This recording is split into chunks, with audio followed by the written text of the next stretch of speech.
What's up guys? As I'm sure we know by now, there have been quite a few glitches discovered since the release of Smash Ultimate. Some of these include the Isabelle Assist Trophy glitch, the Steve Zero to Death glitch, or the Wii Fit Trainer glitch that nobody is salty about being patched out. Despite a lot of glitches being really cool, nobody's going to be making Birdo fly on Mushroom Kingdom 2 in bracket. That's why I was recently wondering, what glitches are there that can be useful in a tournament setting? In our time labbing in the Greninja Discord, we found quite a few interesting things that could be considered glitches. Just to name a few, we have canceling Downer's pop-up and leg with an item toss, getting a grounded futsal on an aerial opponent, or killing DK with the multi-hits of up air at 60%. These are the kinds of glitches that could benefit a player in an actual match. I'll tell you what though, I never thought that I would find a glitch as strange as what I'm about to show you. So without further ado, here's how to survive a star KO.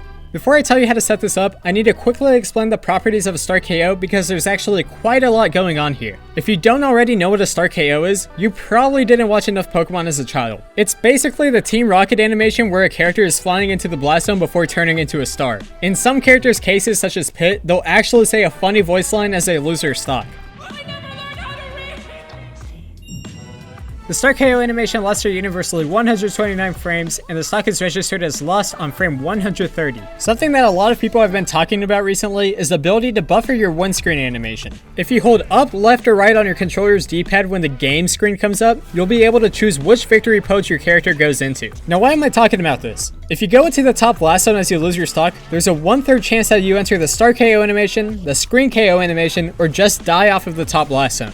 However, if you do hold in a direction on your D-pad just as you go into the top blast zone, you're actually able to select which animation you go through as you lose your stock. For the most part, nobody uses their D-pad in a match apart from taunting, so it's not a surprise that people haven't realized this before. The corresponding directions are up for a regular KO, left for a screen KO, and right for a star KO. This in itself can be useful in quite a few scenarios. Jigglypuff players pretty much pray that their opponent enters a star KO or screen KO animation to avoid being punished after taking a stock with rest. If you just hold up on your D-pad after being hit by the move, you're able to avoid a star KO and punish Puff every time. HBox, please forgive me for making this video. Okay, how else can we use this? If you've ever watched Yeet Smash, I'm sure that you're aware of these DBZ moments that can happen where both players are losing their stocks off of the top blast zone at the same time. This can make it so that whoever wins the game is literally based on RNG. If you react to the situation and hold right on your D-pad to get the Star KO animation, you're able to ensure that you get the longest possible death animation for the best chance at outliving your opponent.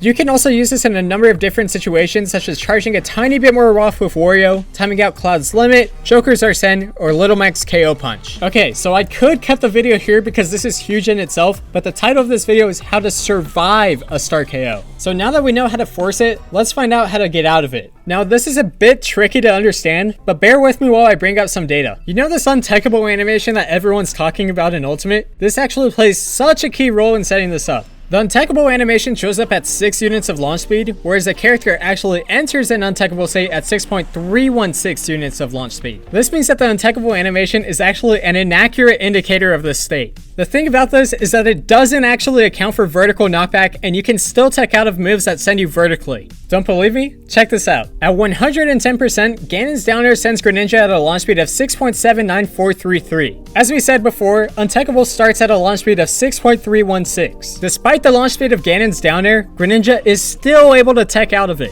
Again, why is this useful? This might sound weird, but blast zones in Ultimate are technically considered walls. So you can technically tech off of blast zones, but your momentum carries you into them anyways. And if you're going into the side blast zones, you usually have too fast of a launch speed so that you can't tech on them. However, as we stated, you can still tech vertical knockback. So if you input a tech just as you reach the top blast zone, you'll have set this up right. Now, from here, start SDIing up while still holding your shoulder button. Because of Ultimate's buffer system, the game will think that you teched off of the top blast zone and are inputting a tech wall jump. If you did it right, you should end up at the final stage of Classic Mode. But what you see behind you is Ultimate's development team trying to catch you and take your stock. Make it to the end and avoid being caught at all costs. Once you beat the stage, you'll be prompted this screen from a beta version of Ultimate. Go to Vault, Trophies, Shop, and purchase everything except for the trophy at the bottom right. You should have enough gold from all of your GSP, so this shouldn't be a problem. Now exit the screen and you'll be prompted in another menu. When you choose Continue, you should see one of the development team's interns looking for you so that he can IP ban your Switch. Don't worry though, just perform a shield surf cancel bullet time bounce off of him towards Hyrule Castle. Now you might experience a bit of lag, but this is good. We want to time out the development team so that we can replace them with a level 1 CPU.